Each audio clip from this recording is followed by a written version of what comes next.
Year is 2004. Our story begins at the bottom of the world, Antarctica. It is one of the emptiest and most dangerous places on Earth. No cities, no roads, no warmth, just endless ice and silence. A small team of scientists is working on the massive Larsen ice shelf. Leading the group is Jack Hall, a paleoclimatologist, that is, a scientist who studies ancient climates. With him are two trusted colleagues, Frank Harris, his longtime partner, and Jason Evans, the team's drilling expert.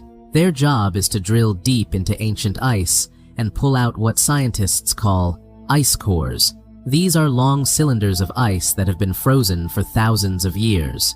Trapped inside each core are tiny air bubbles, ancient air from thousands of years ago. By studying this air, Jack hopes to understand how Earth's climate behaved in the past, so he can predict what might happen in the future. It sounds routine, but today, nothing is routine. While Jason is drilling outside, the ground beneath them begins to shudder. A long, dark crack splits open across the ice shelf, moving fast, heading straight for their camp. Before anyone can react, a huge section of ice breaks away and collapses. Jack gets cut off on the wrong side of the crack. The gap is widening every second. He has only one chance. He runs, jumps with everything he has, but the ice gives way under his feet, and he starts to fall. At the very last moment, his axe catches the edge.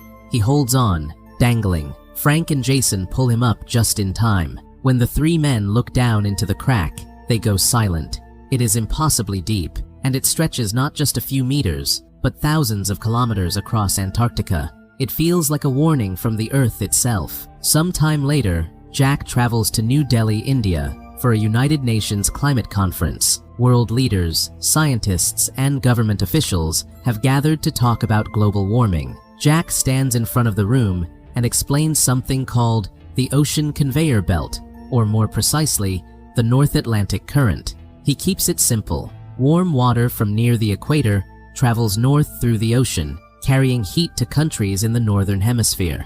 That heat is what keeps Northern Europe and North America from being frozen all year. But here is the problem. This system only works because the ocean water gets cold and salty as it moves north. Salt makes water heavy. Heavy water sinks. And that sinking motion is what keeps the whole current moving, like a giant engine that runs on temperature and salt.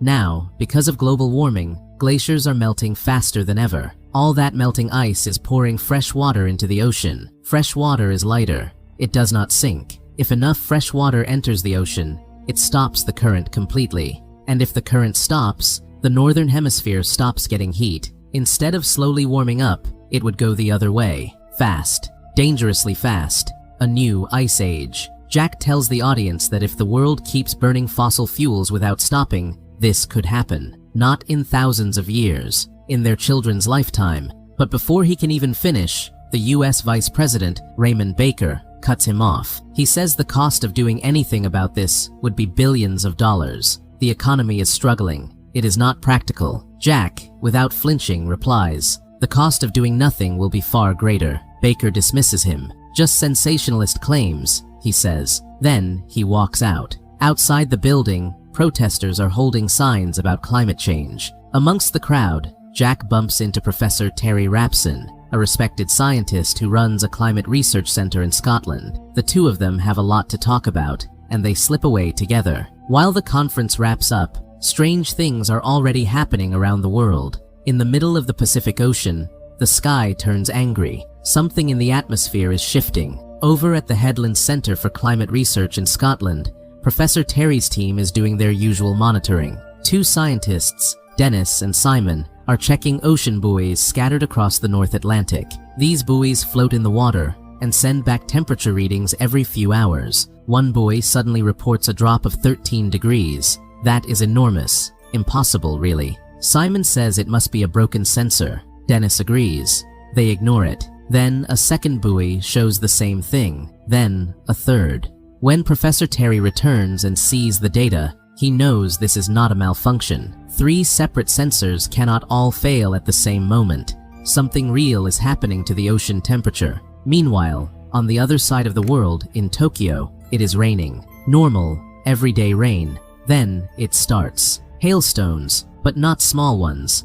These are the size of footballs, crashing down from the sky like bombs. People have no time to run. Many are killed on the spot before anyone understands what is happening. Jack returns home to Washington, D.C. He calls his wife, Lucy, who is a doctor. She tells him their teenage son Sam recently failed a test. Surprising for such a bright kid.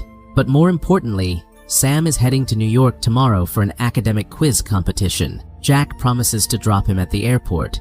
At his office in the National Oceanic and Atmospheric Administration, Jack's boss, Tom Gomez, is not happy. He scolds Jack for embarrassing the vice president at the New Delhi conference. Tom warns that their research funding could now be cut. Jack barely listens. He is too distracted. He needs to get his son to the airport. He drops Sam off and watches him go. Sam travels to New York with his two friends, a girl named Laura Chapman, whom he clearly has feelings for, and their mutual friend Brian. Far above the Earth, on the International Space Station, astronauts press their faces to the windows. They stare down in disbelief at what they see forming below. Massive, swirling storm systems, unlike anything in recorded history, stretching across entire continents. Back on the ground, all attention turns to Los Angeles. A panicked call comes into a weather monitoring station. Golf ball-sized hailstones are pounding the beaches. The technician on duty calls his boss, Bard, immediately. Bard steps out onto his balcony to look, and what he sees stops his heart. A massive tornado is forming right in the middle of the city. Within minutes, multiple tornadoes are tearing through Los Angeles all at once. Bard films it from a helicopter. The footage goes live on every news channel. People watch in horror as the famous Hollywood sign is ripped apart, its letters sent flying like paper. Huge vehicles are picked up and thrown like toys. Buildings crack and crumble. Jack and Tom watch the destruction on TV from the office. Two tornadoes merge into one enormous monster and drag themselves across Los Angeles International Airport. As if that was not enough, the ground then begins to shake. An earthquake tears through the already devastated city. A news reporter covering the scene is killed mid-broadcast when a giant billboard crashes down on her. By the time it is over, Los Angeles has been destroyed. President Blake immediately orders all air traffic stopped across the country. Sam and his friends are now stuck in New York. There is no way home. Back at the weather office in Washington, everyone is shaken. No one can explain what is happening. Some think solar flares might be responsible. NASA meteorologist Janet Tokata checks the data and immediately rules that out. Solar activity is perfectly normal. Jack steps forward. He tells everyone exactly what this is, the climate shift he warned about in New Delhi. The ocean current has been disrupted. The salt balance is gone. The northern hemisphere is losing heat, and these monster storms are the result. The world is sliding toward a new ice age. The room goes completely quiet. Janet approaches Jack after and says she believes him. She wants to help. The two of them, along with Frank and Jason, work through the night, barely sleeping, running calculations and building a forecast model. After many hours, they hand Jack a single piece of paper. The result is terrifying. A full ice age will arrive in 6 to 8 weeks. Meanwhile, in New York, heavy rain has been falling non-stop. Sam calls his dad to say he cannot get home. All transport has been shut down. He tells his father not to worry. James, a boy from a rival school who has taken a liking to Laura, offers his apartment as shelter. Sam does not like the situation, but there is no other option. In Washington, Jack goes straight to the vice president and pleads for an immediate evacuation of every city in the northern states. Baker dismisses him again. "Keep your theories to yourself," he says, and walks out. Europe is now buried. 24 hours of non-stop blizzard have covered the entire continent in snow.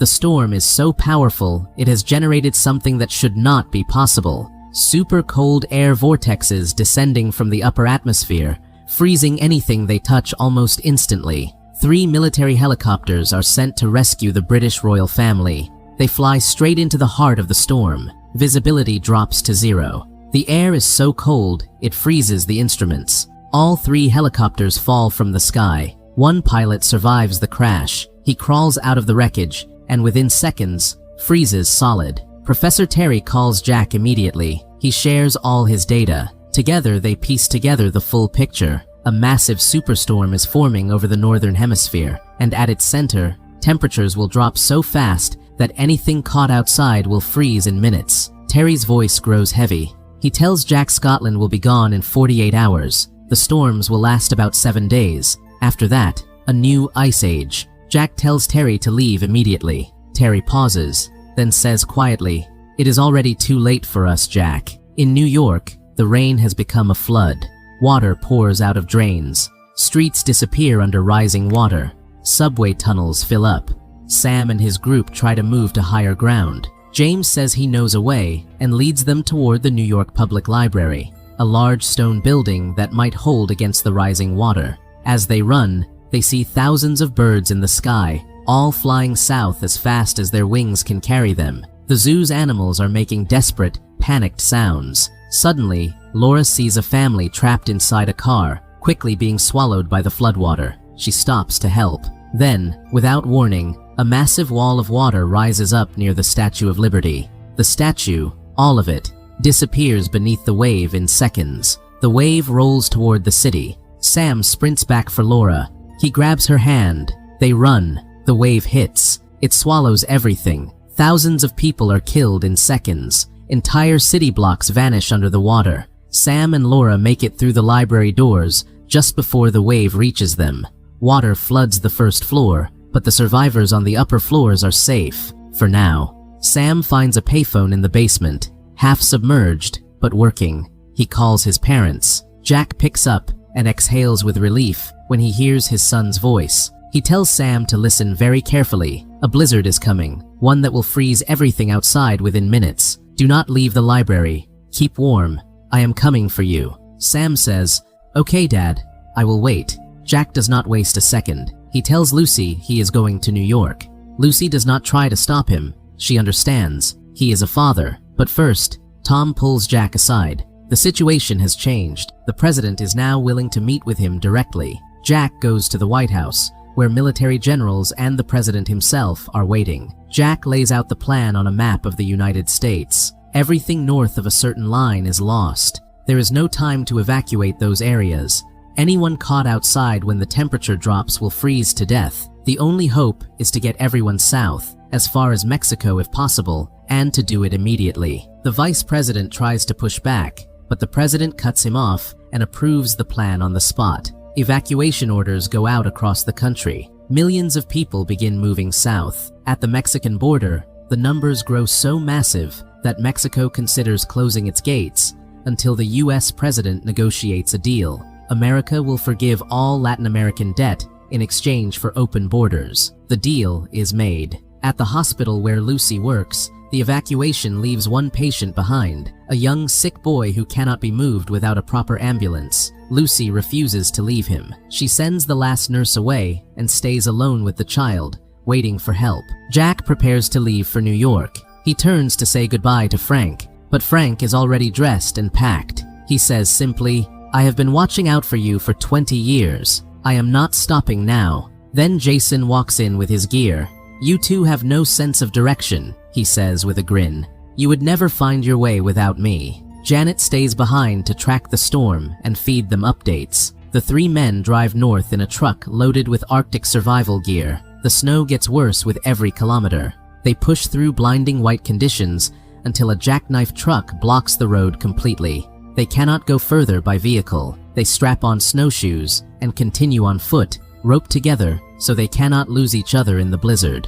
At one point, the ground feels slightly different under their feet, but they cannot see what they are walking on. Suddenly, the surface cracks. They begin to fall. Jack jams his axe into something solid and stops himself. Jason grabs on too, but Frank is hanging by the rope, dangling below them. They had been walking across the glass ceiling of a shopping mall, buried entirely under snow. The glass is cracking fast under the combined weight. Frank looks up at his friends. He looks at the cracking glass. He understands immediately what he has to do. He reaches up and cuts his rope. Jack and Jason scream his name, but Frank is already gone. Back in the New York library, the survivors huddle together and try to stay calm. Sam tells everyone to gather every book they can find.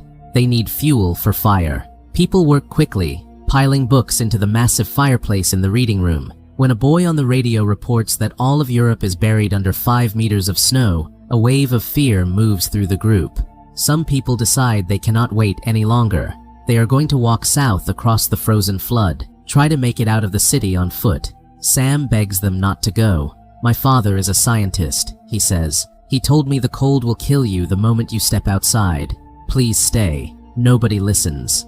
They leave. The next morning, Laura does not wake up. Her body is shaking. She has a high fever. When Sam pulls back the cloth on her leg, he sees the wound she got during the flood has become badly infected. Without antibiotics, she will lose the leg, or worse. Sam looks out the window. Somewhere out in the frozen white streets is an enormous cargo ship, pushed inland by the flood, now frozen in place. Ships always carry medical supplies. He says he is going. Brian and James volunteer immediately. They reach the ship and climb aboard. Inside the ship, they find the medical room, locked. Sam goes outside along the hull, breaks a window from the other side, climbs in, and opens the door from within. Brian finds the penicillin. But while they are searching the kitchen for food, something is moving in the dark corridors. The wolves from the zoo, released when the flood hit, have tracked them by scent. They come fast and silent. One bites James on the leg before Sam drives it back with a heavy object. They run, lock themselves behind a door, and catch their breath. Then Sam notices something outside. The sky above New York is changing. The storm's eye is passing over. The super freeze is minutes away. Sam makes a decision. He climbs out of the ship through a window and distracts the wolves, giving the others time to escape. He outruns the wolves through frozen corridors and locks them behind a metal door. Brian and James escape with the medicine and the food. They run for the library. Behind them, the freeze is arriving. Buildings, cars, lampposts crystallizing in seconds. They burst through the library doors and slam them shut. They sprint for the fireplace room and close that door too. Outside the room, everything turns white and still. Inside, the fire holds. Jack and Jason are still moving through the frozen landscape. They do not stop. Not even when Jason collapses from exhaustion and Jack has to drag him across the snow. When the storm's eye finally passes over them too, Jack spots a roof vent. He throws Jason through it and dives in himself just as the freeze arrives. They wait out the worst of it. Hours pass. When Jason opens his eyes and sees Jack sitting across from him, his first words are, "We have to keep going. Sam needs us." They step back outside. What they see is devastating. The bodies of the people who left the library earlier are frozen in the street. Dozens of them, caught mid-step. That night, sheltering in a tent, Jason asks Jack a quiet question. "Do you think humanity will survive this?" Jack thinks for a moment, then says, "We survived the last ice age, and this time we have more knowledge. If we have truly learned from our mistakes, yes, I believe we will." Then Jason asks about Sam. Jack says without hesitation, "I promised my son I would come. I will come." Washington, D.C. is now completely abandoned. The White House is empty. Every government building is dark. President Blake leads a convoy south toward Mexico. But somewhere along the way, the convoy is hit by the superstorm. The president does not survive. Vice President Baker, the same man who dismissed every warning, who told Jack to keep his theories to himself, is sworn in as the new president. He stands in front of cameras in Mexico City, and for the first time, he admits that the scientists were right. He promises a full rescue operation for every survivor in the northern states. Meanwhile, Lucy and the young patient in the hospital are finally reached by a rescue unit. They are brought south safely. From the space station, the astronauts watch as something remarkable happens. The massive storms that have covered the northern hemisphere begin to slow. The clouds start to thin. For the first time in days, they can see the ground again. One of them says quietly, "I have never seen the air this clear." On the ground, Jack steps out of his tent. The blizzard has stopped. The sky is pale blue and silent. He and Jason start walking again, and within hours, they reach the edge of what was New York City. The city is unrecognizable. Frozen ships sit between the buildings, locked in place forever. Jack looks at his GPS. The library is right below them. They dig through the snow and find an entrance. Jack walks slowly through the dark hallways, calling out softly. Then he sees it, a faint glow under a door. He pushes the door open, and there they are, all alive, the fire still burning. Laura is weak, but awake. Sam turns and sees his father standing in the doorway. He does not say a word. He just runs. The hug between father and son says everything. Back in Mexico, Tom rushes to the new president with the news. Jack Hall reached New York. Survivors are alive. The order goes out immediately. Rescue helicopters are prepped and launched, flying north toward a frozen world. As the helicopters approach New York, Tom looks out the window at the ice below. He sees small figures moving across the frozen surface of the streets. The survivors, making their way toward the sound of the rotors. The helicopters land and take them up. As they rise above the city, the rescuers see more survivors on the rooftops of tall buildings, people who climbed as high as they could and waited. They are picked up too. From above, New York looks like a different planet. The astronauts look down at Earth. The storms are gone. The atmosphere is the cleanest it has been in decades. One of them says softly, "Have you ever seen the air so clear?" The Earth has been changed forever. Millions of lives were lost. Entire countries are buried, but some survived. And in surviving, maybe, humanity has finally learned what it refused to learn before. The story ends here. If you enjoyed this recap, please give this video a thumbs up and subscribe to our channel for more movie breakdowns just like this one. Drop a comment below. Would you have stayed in the library or tried to run? I'll see you in the next one.